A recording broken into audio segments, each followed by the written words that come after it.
छौरी सब गजब के कमर हिलावे छौरा सब खड़ा होके वीडियो बनावे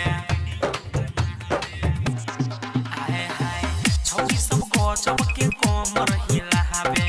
छौरा सब खड़ा होके वीडियो बनावे छौरी सब गजब के कमर हिलावे छौरा सब खड़ा होके वीडियो बनावे मिलतो मजा रुक तनी औरी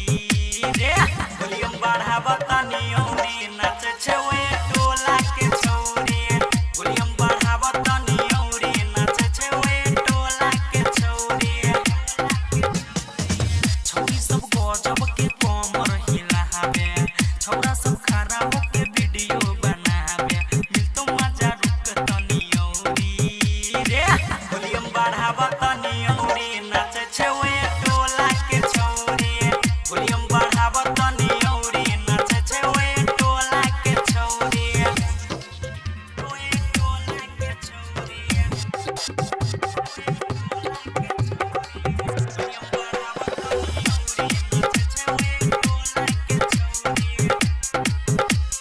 डीजे उमेश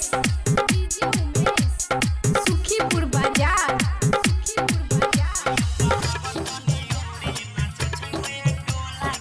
देखो पाला जो वाले के स्टाइल नहीं जाने के तना के को देते खाइल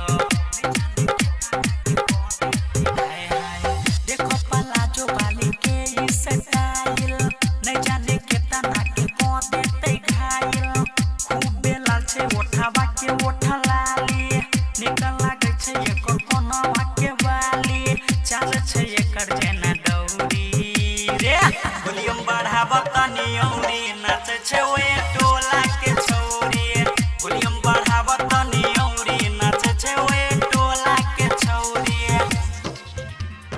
टोला के छौरी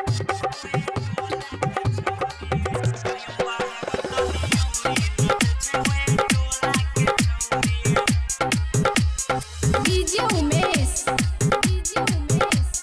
सुखीपुर बाजार